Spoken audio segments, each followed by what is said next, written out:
Hello, here we are with Cari Taylor, a great friend from Australia and the author of One Living System, which is a really fabulous, fascinating book about our connection with land and nature and each other and our aspirations for planetary health. And Cari and I know each other from working together in the planetary health community, and we're both people involved with traditional systems of medicine.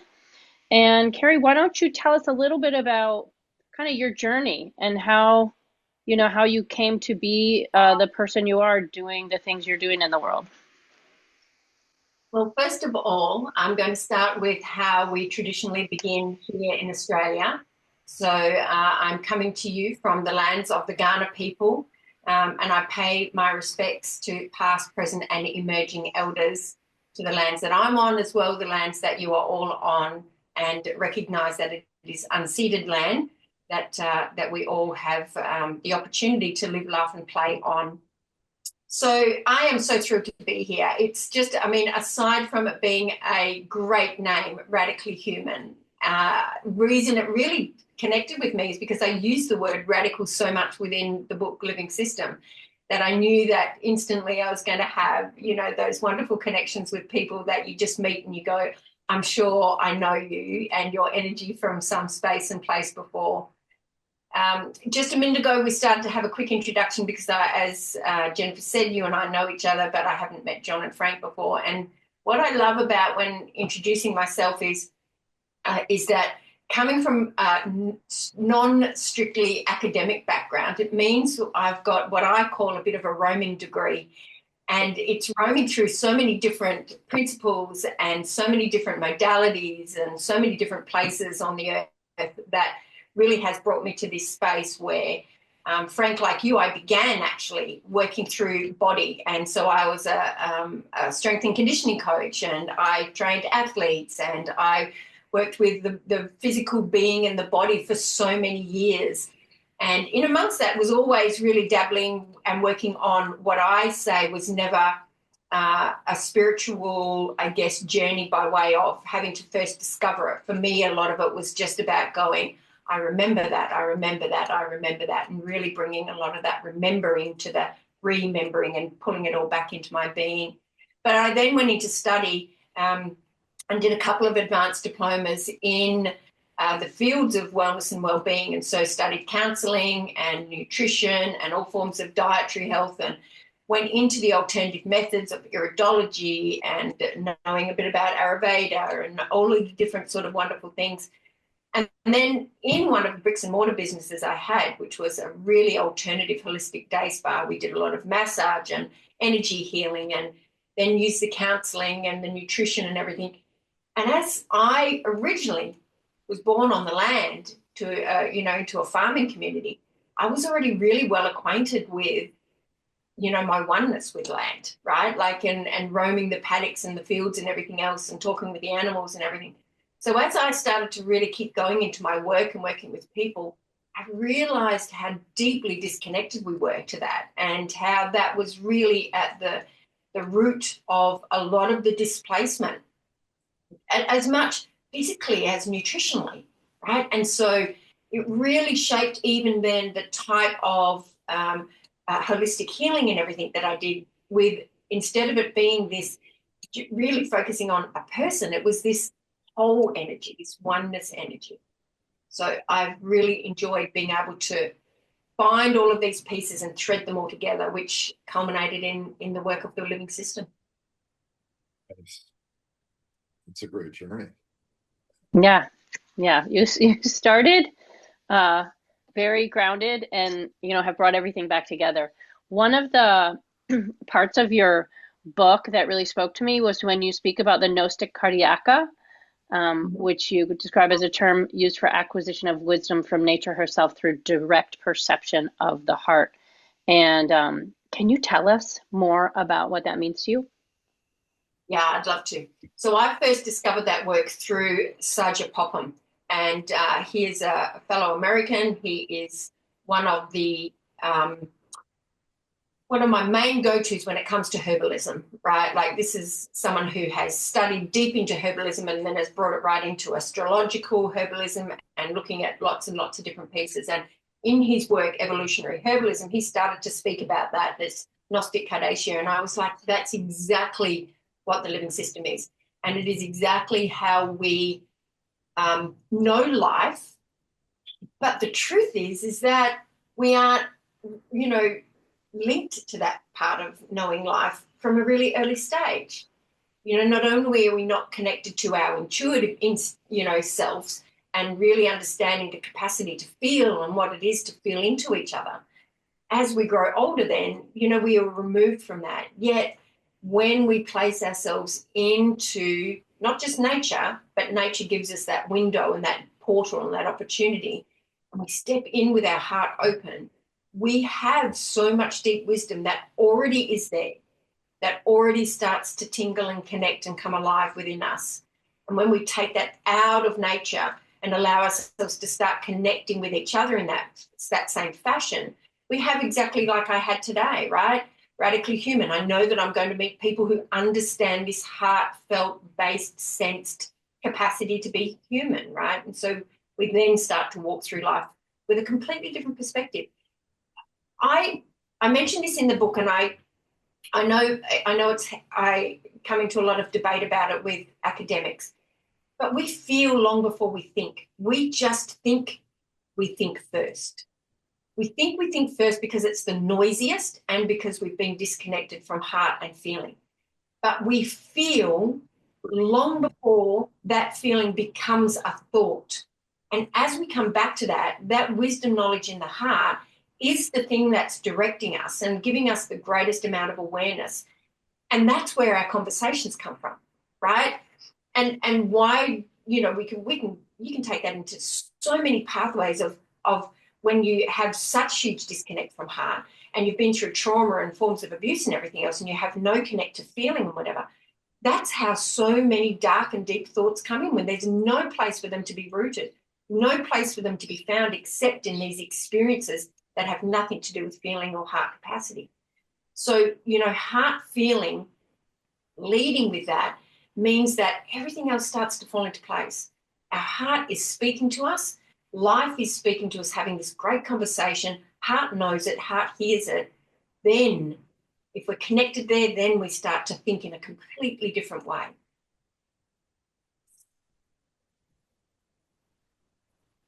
You think that what concerns me is that the depth of societal interference with our minds, with social media and the constant advertising and the constant framing of information in a certain way, is making it increasingly difficult to take that type of approach. That it's a hard sell, not only between urban and rural people, but also between generations. What can be done to try to have more people understand that type of approach? Because it seems consistent with a lot of meditation. I mean, a lot of meditation theories say your biggest problem is your mind. Your mind's constantly telling you things what to do. You need to step away from that and find some other level of understanding. How do we do that given the trends we have in society? It's a great question, John, because that's really where we are right now, right? Like, that's one of the things, one of the big hurdles we have to actually step through in order to create this inspiring alternative, as I call it, of this new world or whatever else we want to call it to begin with, right? And so I think one of the biggest things that we have to recognize is, I'll be kind and say that we didn't know, but that's not true, right? There's forms of manufactured consent and coercion. From literally the moment we are born, we are placed on this man-made hamster wheel as opposed to allowed to go through natural's own living system that exists.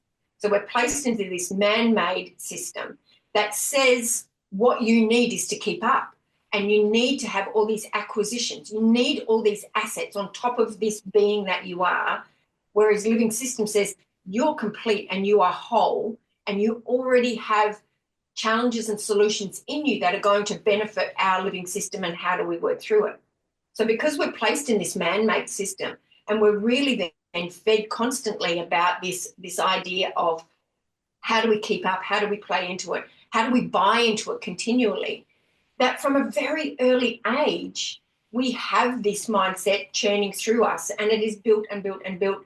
The disconnect from the rest of capacity to feel is lost, and we are then thinking more. Let's face it, we are rewarded for being great thinkers.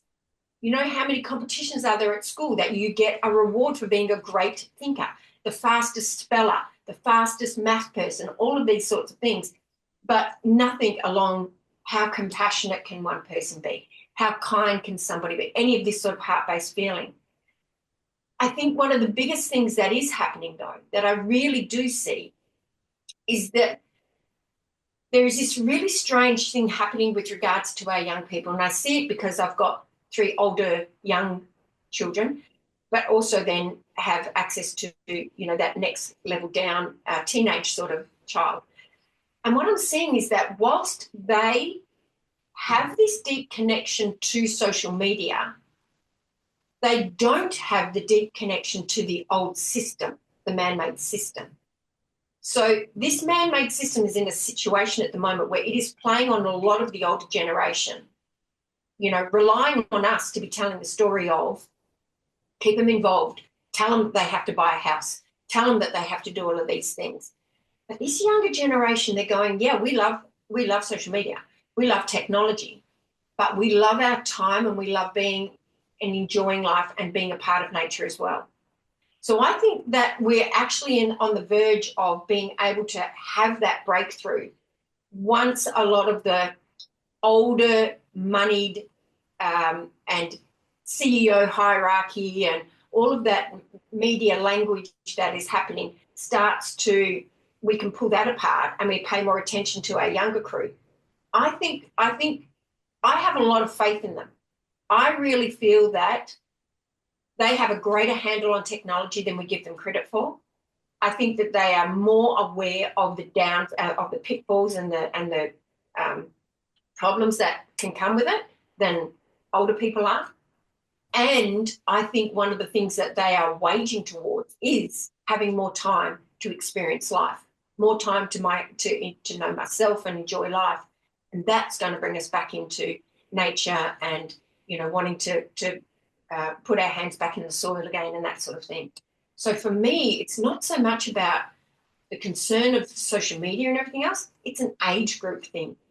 I think there's a real barrier between having that faith in our younger crew and really being honest and open with them about how things can go forward and allowing them that. It's more this middle age group chunk, let's say, you know, 40 to 60s, that are really handing it into their kids of how life has to be and what they have to do and their fear of technology. That's probably doing them, at this point, the biggest handbrake and damage. Part of what we do is talk to people about what does it mean to be radically human or try to be radically human at a time of climate collapse. And I guess there's a thought either things are going to somehow miraculously get better, or there's going to be some sort of a downgrading of society, downgrading in the sense of the, you know, gross national product, which may not be things that we're concerned about, or there'll just be total collapse. What thoughts would you have on some of the key characteristics to be radically human, given all the uncertainty and what appears to be pretty clear scientific evidence that the entire world is in big trouble? Yeah. I do think the entire world is in big trouble, but I think the entire world is in big trouble because of who we are and the relationships we have with the world.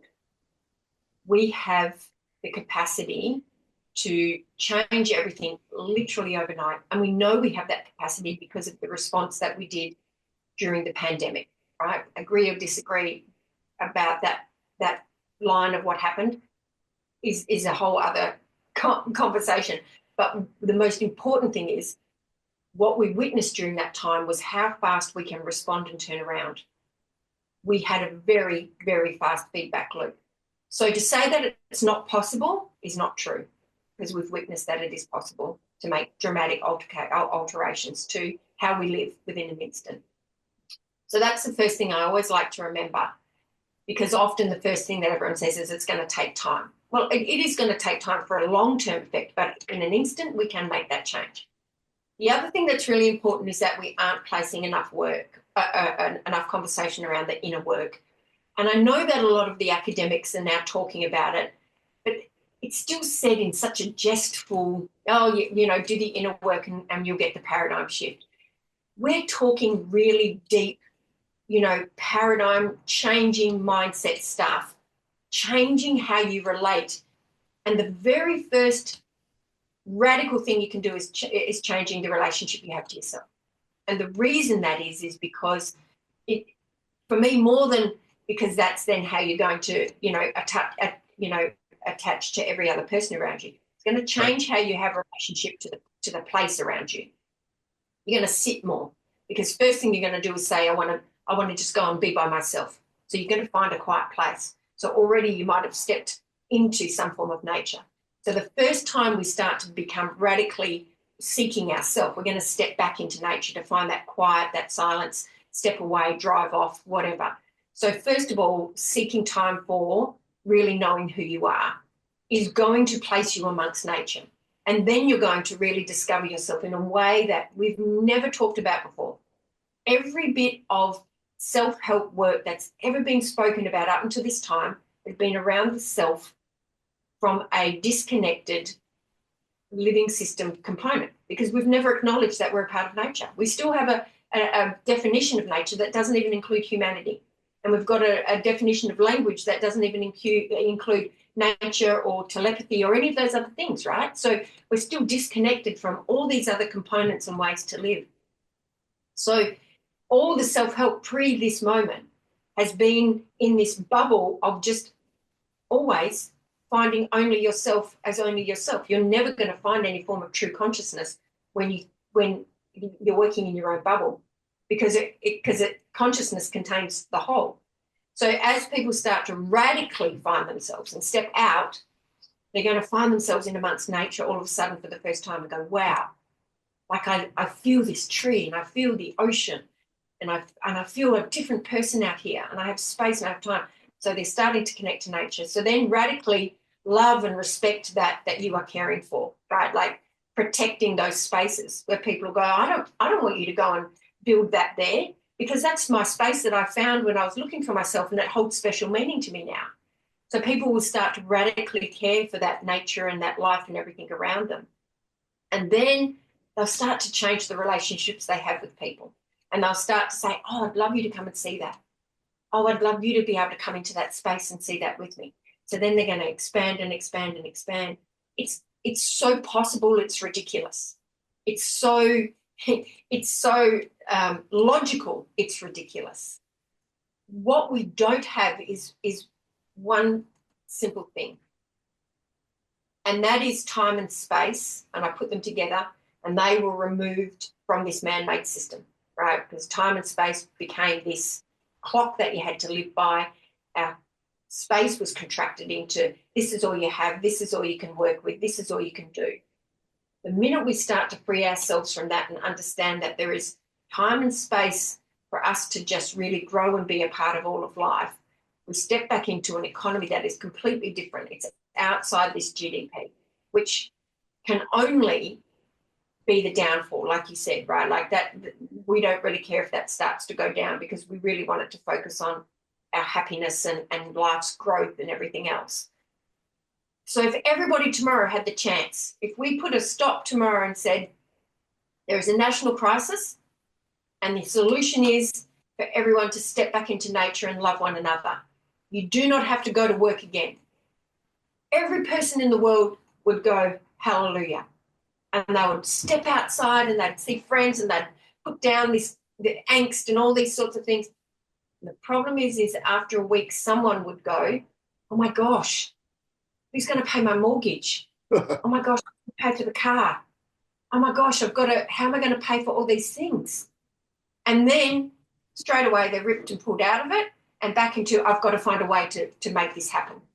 So if we can find from an economical perspective a way for us to slowly loosen our connection to this old system in whatever way we can. If today we're 80% connected, in a month be 70%. The next month be 60%, right? Slowly loosen that connection. You then build a world outside of it that is deeply connected to nature and your community and everyone else around you, because you're finding a different economy and you're finding a different pathway to start to keep going forward.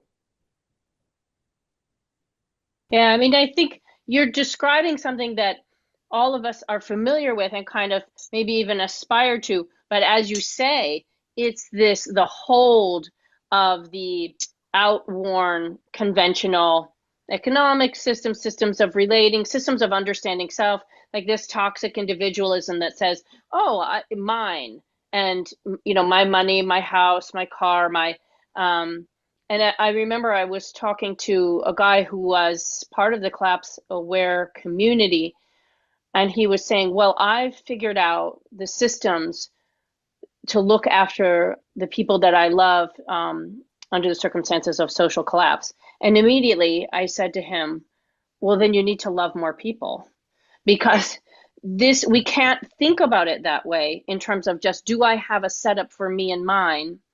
And I mean, I agree with you that these patterns of relating can shift quickly, but as you mentioned in the book, you have to have an inspiring alternative, right? You have to have something to jump to that is not necessarily fully formed, but has enough shape that it really pulls people in. They feel like it's something that they can invest in and that has legs, if you will. And so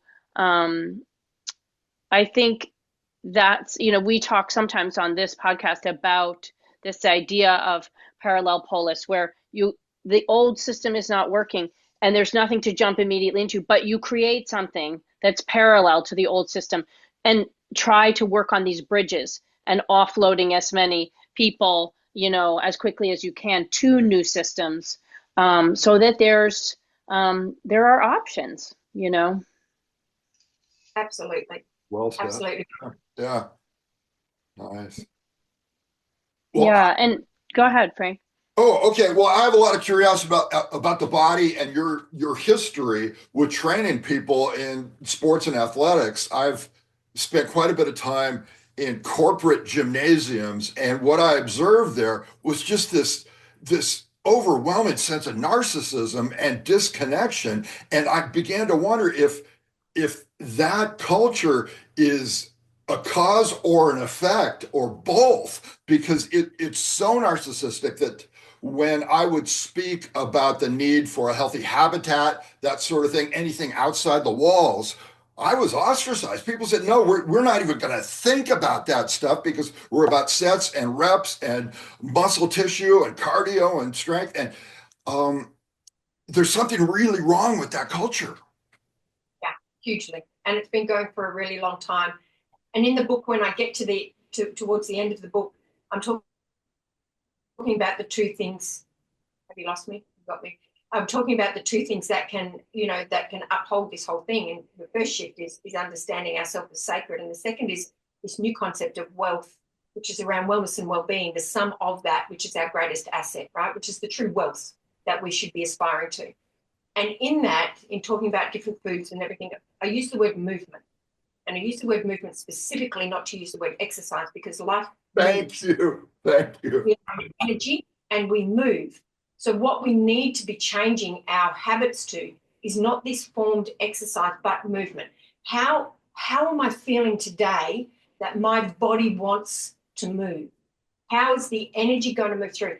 And I say that to lead into your question, is because in the corporate world, you are a machine. Right. And you are a part of a machine that asks you to walk in and click the thing and walk in and have to think in a certain way. So I'm going to go and train my body in a certain way, and I'm going to do this specifically because it's a machine. And that machine's purpose is to carry me into that building every day so I can swipe my card, so I can walk out with the money, so I can then have my hat, right? So we're just machine-like.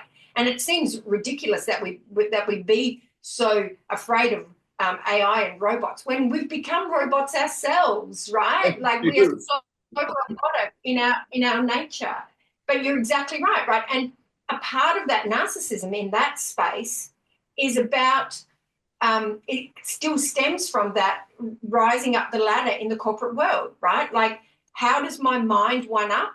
So in the gym, I need to bench press heavier and harder and faster than everyone else here. So I'm one up there, right? So we just have this one up constant, culture happening in every space machine wise, I think that's part of competition culture, right? And that the body is a tool instead of a part of the sacred self, right? It's an extension of the sacred self. And so to use the body to connect with other people, with nature, as an extension of the sacred self is such a huge part of the kind of paradigm shift that we're talking about. Instead of just body as tool, which is really so reductionist and so kind of alienating, and limited, really. Yeah. Well, the truth is that without knowing, it's a part of all the trauma, right? Like we've got trauma in different generations, from going through wars or from going through different forms of abuse, from intergenerational sort of impacts and things. But a part of it is also this mindset that is the corporate or the man-made system world, right? Which is telling us all to be all this certain way and creating us in a manner where, I mean, we can go back to, if we're specifically speaking in old terms, Frank, around the corporate world, which was heavily male-dominated, the gyms, which was heavily male-dominated, and all of this around, you don't feel, you don't cry, you don't have emotion, and how much now you have every person walking through some form of therapy in some way, known or unbeknownst to them, to deal with the fact that they are withholding so much of their truth within themselves, right? Like that they're not able to be this feeling, living, being existence, as opposed to this construct that has to dress this way, work this way, do this, compete with everybody, perform in a certain way. And so there, it is being this type of human is a part of the trauma that everybody, encounters. And we haven't really allowed ourselves to be released from until the weekends, when everyone sort of all of a sudden quickly throws all that off, or there's a holiday and says, oh my gosh, finally I'm going to go and do these things, or I'm going to go on holiday. And then all of a sudden everyone puts that jacket back on and straightens up and, walks back into the corporate world or whatever. And so we know it and we want it and we love it. And by God, we would do anything to find that, make that jump over to that inspiring alternative. But looping back to exactly what you said, Jennifer, that was the whole reason I said there right at the start, when we're thinking about what's here, what's creating, what's waiting for us. And everyone, we had so many people run to the ecological networks or the intentional communities, or this sort of thing, where they think that there was some sort of structure, right? Like we're running to the hills where we can go and live in a different manner in these intentional communities because that's the alternative, right? And the whole time it's like, again, you don't have to create anything.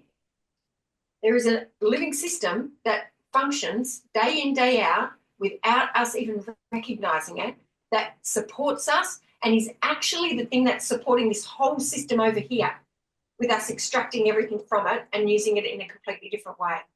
If we simply, instead of creating another system, turn and look and go, here is this other system that can hold or does hold us, does support us, how can we recreate the relationship we have with that for us to be able to work with it and support with it and be held with it? It's already there. We just have to change the relationship we're having with it. And instead of extracting and putting it into this man-made construct, turn and go, wow, how do I start to be a part of it?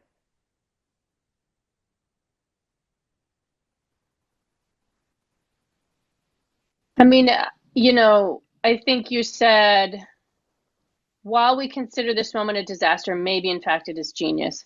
And I think that's kind of where we're trying to come from with this podcast, trying to see all the aspects of this kind of, Earth poly crisis, and um, kind of coming from a collapse aware space, but also from a possibility and potential space, instead of, this kind of despair space. And so I think a lot of what you're saying is very important in terms of seizing on the moment for genius.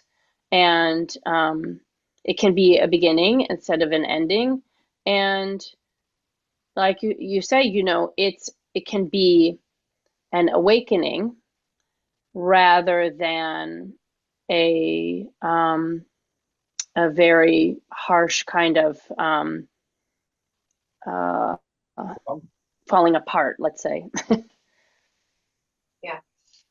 And I think, something that's really been within me the last couple of days is that life is so extraordinary. And once we really stop and witness it and see how she functions and everything, we understand so much more even about ourselves and our capacity for relational, building within our own being and how that can impact all things, right? One of the things that's really extraordinary is that we see things as, chaos and creation, right? We can use whatever word. We can use it, challenge and solutions and chaos, create, whatever. But you always have this tangled, chaotic, maybe challenging sort of moment before something gets created. And that chaotic little moment is often just things coming apart, right? Because things have to come apart to be able to form into something new. So within life, there is at every moment a challenge and a solution happening. And what we forget is that same thing's happening within us. Within us, every moment there's a challenge and a solution happening. And what if we think out to that's happening within us internally? What if we happen to think outside of that to the external of us and go, this challenge is here. What if I'm the solution? What if I'm that solution? What would I do? What is something that I'm going to do right now that is a part of the solution? Because at every moment, there is both solution and challenge happening. So then what does that look like? And then we take it one step further and we go, when we lose something, right, we can't find it, but it has to be somewhere because it's either in our house or it's in the radius that we have existed in, right?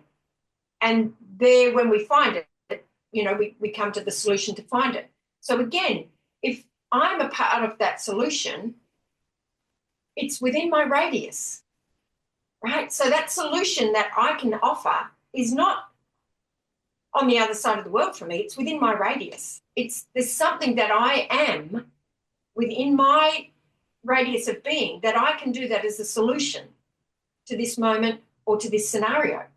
So what if we actually started thinking from that perspective? That I have a choice every day to be either the solution or the problem or the challenge or the chaos.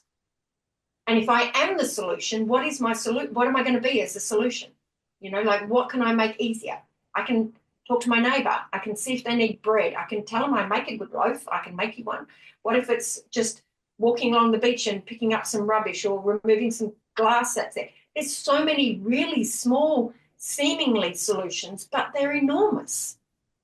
When it comes to if everyone was coming from being a solution that we really can get a handle on, right? Like we have to, I know so many places keep saying that this can only change from a government perspective. And in so many levels, I agree, right? From a government policy perspective, we are needed.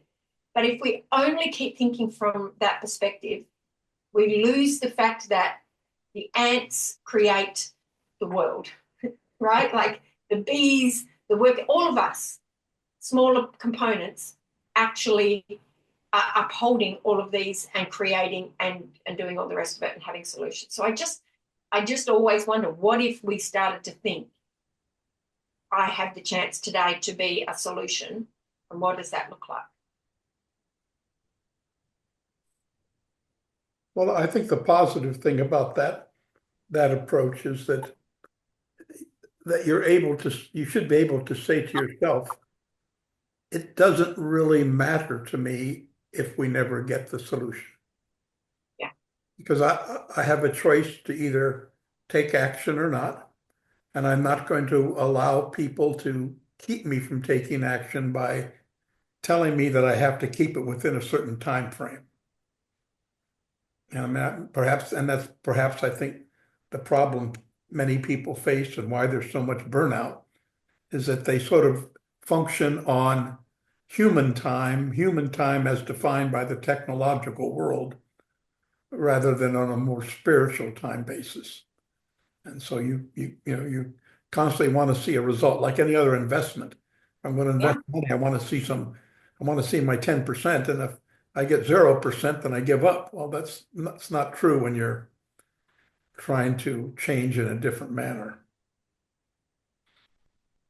And that goes back to that whole contraction of time and space, which is so super convenient for this man-made system. Because if you are told you have life and you have birth and you have death and you have that dash, and you've got to work your ass off in that dash, Right. And at the end of the dash, you can celebrate by having a few years off. We'll let you just, go and have a few years rest before you die. But everything you have to achieve is within that space. And you aren't a success unless you achieve within that space or own things or buy things or have things, right? And so we work so hard because we think that that's all we have. We don't see past ourselves and go, how eternal we are, right? Like, and how eternal our energy will carry on when we have moved from that space, right?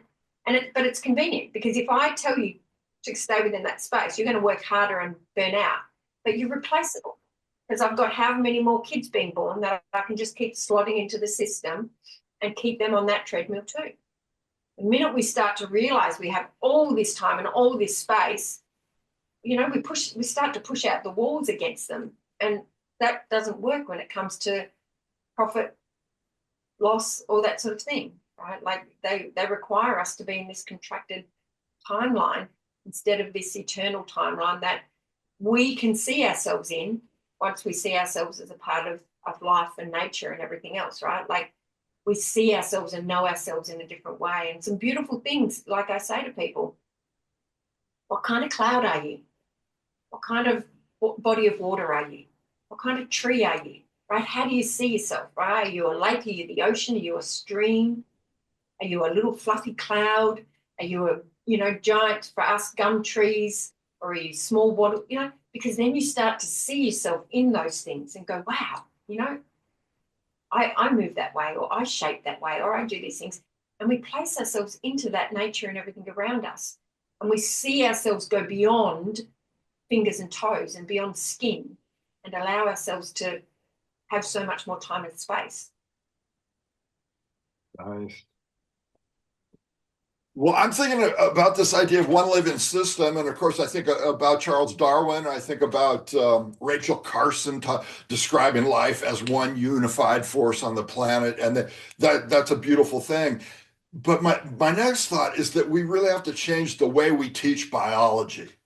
Because when I was in high school, day one, they brought in the frogs and all the frogs were dead. They were packed in formaldehyde. And our first job was to cut them up into little pieces and label the pieces.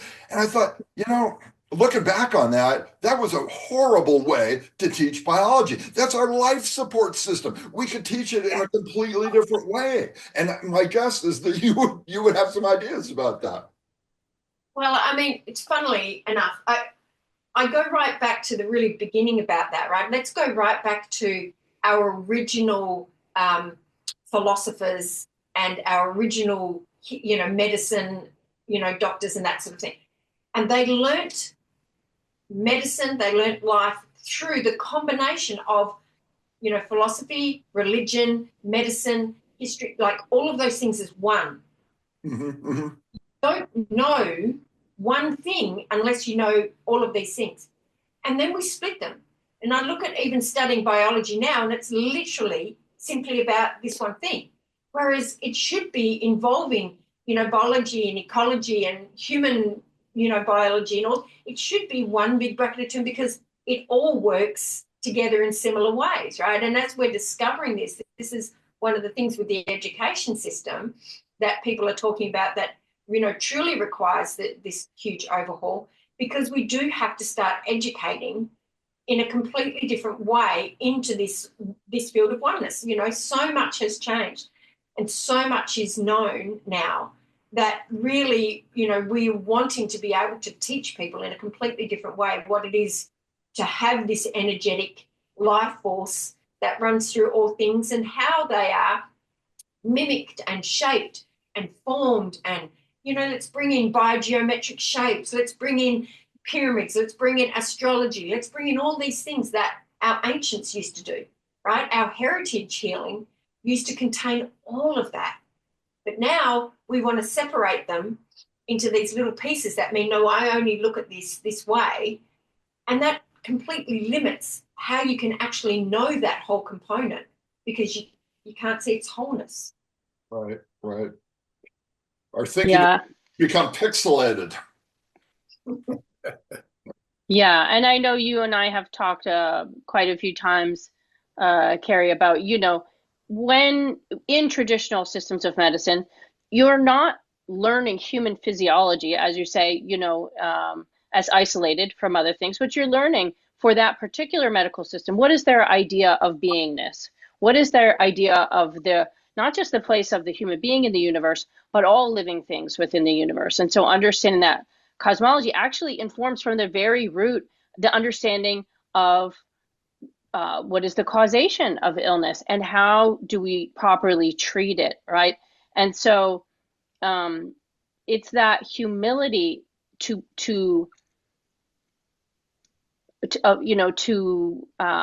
be willing to approach a state of unknowingness, with curiosity instead of fear, that I think is so important. And to take the humans off the top of the pyramid, and put them, somewhere else, anywhere else. But somebody exposed me to a song recently, and I don't remember all the words, but the take home message was, stop trying to humanize the river, riverify yourself. And I think that's exactly what you really were pointing at. Yeah, absolutely. Like finding ourselves, and the separateness, isn't really true. We know that, but it is what we are led to believe, right? That we have to achieve for ourselves or for a significant other or for children, like a very small umbrella of things. We aren't allowed to think of ourselves in this whole pattern. And so how can we ever have really known ourselves without that? How can we ever have known life without understanding this wholeness? How can we ever have really ever appreciated the river and the water that it, filters for us without really taking the time to experience that? And this is what has allowed us to have so much production, right? And then comes from that production, hang on, we can, create profit from this. We can create a monopoly in this. We can capitalize in this, and we can really bring it into all of these components. And then you can all think that you have to buy bottled water because that's the only safe stuff, or you can only do the, So it's pulled us into this really tight little bundle of really human. That's what human form now exists as, but it's not our original genus, if you like, was not this separated form. It was this one of the river, the water, the monkeys, the beetles, the fish that, we were one part of. So as you're saying, pulling us down from this top space into being a part of the whole space, and one thing that I really laugh about is when we, talking with some people around these sorts of things and wanting, people seeing humanity move down into that, that whole space, and they're like, no, but, we are such a great creation. And it astounds me. I say it all the time. Do you really think that this is the greatest life creates? Like, really? Like, have you seen some of the other things some creatures can do? And you think this form is the greatest? Like, come on, right? Like, there's so many other amazing creations and the capacities that they have that it's really silly of us to think that this is it, right? Like, allowing ourselves to be a part of so much more allows us to bring ourselves into that humility, which we tend to fail at, and going, well, this is my capacity, but I can utilize all of these other components around me to work together to have this one, system thrive. We don't. We see ourselves as being so amazing. And a lot of that comes down to simple things, language, right? We think because we have language and we can understand each other that we are greater than other things. Whereas, one of the reasons I called the living system a conversation with life is because that conversation is happening every day. The animals around you are having a conversation with you. The grass is having a conversation with you. The sky is having a conversation with you. Everything is having a conversation with you. To think that our language is the only language and that makes us something enormously great is ridiculous, right? And then different capacities. So it's our thinking that, wow, this human form is so amazing because it can do all these things. We have to be the apex. It's like, we really aren't. If we pull ourselves back with great humility into that centerpiece, like you say, we realize what our role is to have the ability to nurture and care and help work through and steward a system so that it functions perfectly or in harmony, right? Like, that's our role. And if we all had the time, the capacity to do that, imagine what would naturally, we don't have to go out and create something. We just have to be ourselves, be our true being, and it would create its own, existence and alternative, right? It would just happen because we'd be working with the rest of life. And it sounds, impossible because it requires so much taking our hands off the wheel. And that's not what we're used to. And we think chaos is going to happen. And for many people, it always comes back to sounding, fairy dreams and all the rest of it. But at the end of the day, the one system that has continued to exist over billions of years is the one that works alongside us constantly, that we've separated ourselves from, that if we are a part of, we get to continue to exist amongst. Otherwise, we'll be our own destruction.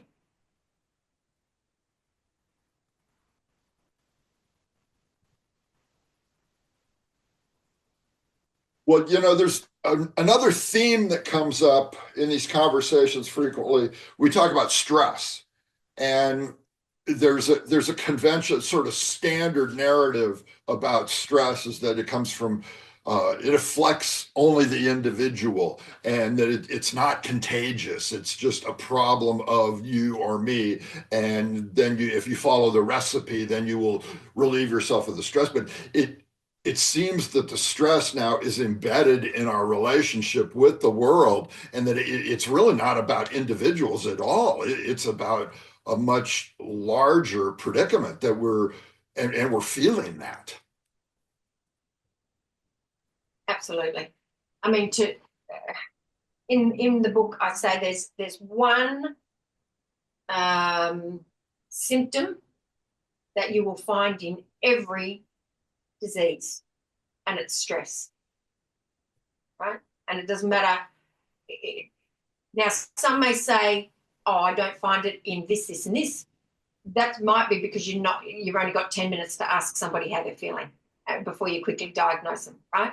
Like, the longer you speak to someone, you're going to know that stress is a part of what's happening for their own inner body to be out of balance. But what we have to realize is that very same thing that's happening is what the reason we're in this climate crisis is because the earth is under stress. And it's under stress because of how we are using and abusing it. And if we change the relationship we have with it, we can ease the stress and pressure she's having to work under, just like we can our own self. It's exactly like, it's any child-mother relationship. right? Like the minute you know, a child and you're having now 3 children, now you've got 1 billion children running around requiring things off you, pulling apples off your tree, needing you to grow things, doing this, she's under enormous stress. So her dis-ease and trying to find balance again means I'm going to have these disruptive weather patterns. I'm going to have all these things go wrong because these are the symptoms of my distress. These are the symptoms of my inability to be able to regulate my own system, because 8 billion people plus every other sentient requirement of me in life is calling on me, right? And if we have any sense whatsoever, we realize that all of those other things that are happening as a result of our interplay and relationships and the way that we work with the rest of life.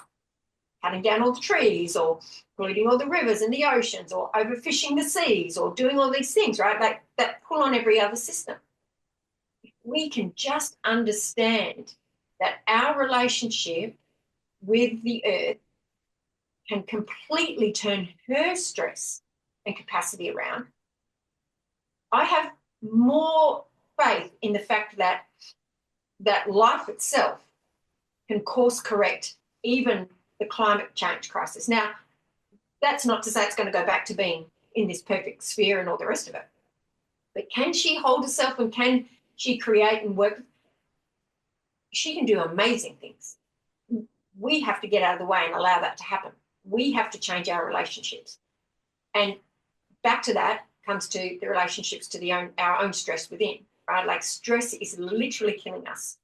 The man-made system that we are having to be a part of, the stress that is creating, the financial stress, the physical stress, the load that we are carrying of stress is creating our own disease, is creating our own inability to heal our own bodies, let alone the pressure and stress that it's putting on the earth, right? So stress is number one as a root cause, common cause to every dis-ease and illness that we have these days, because of the amount of stress we're placing on ourselves. But isn't one of the problems that the system itself creates that stress? And, some people can step away. Some people can fight it, but the great majority don't even have a choice. I mean, they have to work. They might have a bad boss. They may be a victim of discrimination. They may be a victim of war. And so that stress, the more stress there is, the less time and the less clearness of mind someone has to resist it. So it's hard for me to look at it optimistically. Yeah. And how much does that stress impact on lower socioeconomic, on a southern hemisphere even sort of component, right? Like, let's be honest, the southern hemisphere's been upholding the north for years, and yet we are as if we're the downtrodden ones, and yet the ones that are holding up everything for being able to give mineral resources and extraction too, right? And yet, and to say, even, to even think about creating a stress-free environment and an inspiring alternative and everything is such a privileged thing to even say, right? Like, so many people are so deep in the shit of this creation, right? That how do I get out? How do I change one thing? I can't even, scrape together enough to buy a loaf of bread, let alone pay my heating bills, let alone, get my health in order in any way, shape or form. The social injustice and the separation that has happened is one of the, most critical components of this, because we're really doing an enormous task of othering through that financial gap, right? Like, there is so much of a poverty gap in between where people don't have the capacity to separate. And this goes back to, I'm not sure which one of us spoke about it earlier, but that concept of seeing past, ourselves. And, Jennifer, you mentioned, like, widen the circle of who you love, right, when you're talking to that fella, because it's like, if you have the ability to stop and de-stress and care, and you can do that for your loved ones around you, don't let it stop there. Somehow reach outside of that circle and provide to someone who doesn't have that capacity, right? We've got a homelessness crisis everywhere. We've got, food shortages crisis everywhere. We've got medical crises with disease and everything in so many places. And really needing that heartfelt sense of compassion to come back in, because exactly like you say, John, there are so many people who are completely incapable, not as a being incapable of, creating a better life for themselves, but as a system, as a part of a system, incapable of stepping out to even, find a different day. Yeah. Yes, and I think that to really actualize the concept of oneness and lack of separation is so important. Recently I was in a setting where people were talking about climate change campaigns. And the word campaign is really a marketing term, but that's very popular right now, right? To talk about, oh, what are communication strategies for discussing climate change, and what kind of campaign can you? And the language being used was, this is how we have to deal with our opponents. This is how we have to deal with our enemies. And I had to speak up and say, I disavow those categories, because I can't change anyone's behavior. The best I can do is try to change their heart by connecting with them. And in order to connect with them, I cannot see them as my enemy or my opponent. So I have to not engage with those categories of thought. But it's so common, even as we talk about, Earth polycrisis, which we know we're not separate in Earth polycrisis. It's one tapestry of humanity that will go down together. Even as we discuss trying to create solutions for it, we still use these categories of separation to approach problem solving, or these ideas of how to proceed. And that is how I'm always reminded it's a spiritual dilemma. Yeah, recognizing our oneness, recognizing our wholeness, right? And that's why I say the first step is understanding that we are sacred, because once you understand the depth of that being a sacred being, you recognize that within everything else. Like you can't be sacred, recognizing sacredness, and think only of yourself. Right. It's impossible, right? Like when you discover that sacredness that you are, you then extend out and recognize the sacredness that is everyone else and everything around you. So really, truly honoring that and being able to do that work of knowing yourself in a completely different way, knowing yourself not as this body, but as a being that is a part of everybody else, that is working towards, a greater solution in life for everybody else. Then we start to get places. That's critical number one point because at the end of the day, why do we not care about saving the earth right now?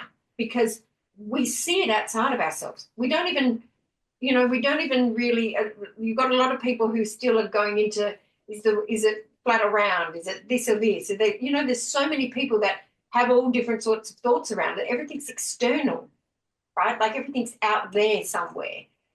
And so there's no capacity to really be able to go, I am more than this being, and I have to survive. I'm going to do everything I can to make sure me and my little lot survive. And so, once we learn how to care for something, we extend ourselves into it and want to protect it. So the minute we start to realize and do the work to understand our own sacredness, our own capacity to be more than this human body, we then start to care for more. The minute we start to care for more, we start to protect more. We'll start to honor more. We'll start to want to nurture more, because we just don't care for things that we think don't impact us. And so we are asked, really, called really, to step back in and really be able to start to know our truth so that we can really take our place, take what is our real place amongst life, nurturing, caring, stewarding, being companion to everything else that's around us. So tell us about your plans for the next 6 months. What is it you want to try to accomplish in, say, 2025? Do you have like a set agenda, or do you? Yeah, for me, when I closed the book, there was only one thing that needed to be done. And I closed the book and said, all that needs to be done now is to live as that. Full stop. Live in that manner. Live as interbeing, live as a connected being, live as a part of the living system.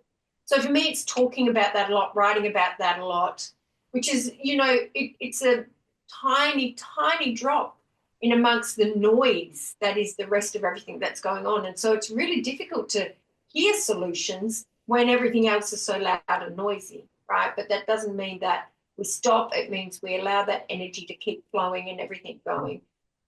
To me, the most important thing we do right now is work on our capacity from a relationship perspective. How do we build community? How do we have a relational, a greater relational circumference, right? And that's not just with people. It's with, nurturing a piece of land or doing all, whatever we can. Building community is, to me, one of the greatest things that we can all do to start to ripple out and expand then that community that, and how each and all of us really start to work together. So building community, and absolutely that should have some local context, but don't be limited by that, right? Like, find different communities, connect with as many people as you can in as many ways as you can. Find a way for you to be able to, within time span, right? Like, obviously not placing yourself under stress that other things, are placed into a disharmonious scenario. But whatever your capacity is, really starting to build on community and connections and having these beautifully deep relationships with as many people as you can. That's, to me, living as life intended and allowing us to slowly start to, make a change and be a part of that solution. Thank you. Thank you so much, Cari. It's been really great getting to talk with you more. And I hope everyone will download a copy of your book. It's free on your Substack, right? So it is free. It's the pin post at the top, and the book audio is there as well. So there's nothing stopping anyone from being able to access it and being able to at least begin to understand a little more of the depths of our oneness. thank you. Thank you so much for today. It's been wonderful to meet you all, and it's been so great to be able to just have this free-flowing conversation. And these conversations are how we are going to, build communities, right? Like, just having these wonderful, deep, connective conversations are a part of that ability to start building on our community connections. Right, and speaking of that, we welcome any suggestions of other people that you think we might talk to along the way. And we're also in the process of possibly putting together a book of all these conversations. So that's something to keep in mind as well. That's wonderful. That's wonderful. Absolutely. I'll stay connected through Jennifer, and I look forward to hearing some more of these great conversations as you bring them forward. Yeah. Thanks again. Thank you. Really wonderful. Thank you. So Thank much you, love Karen. to all. Cheers. Bye.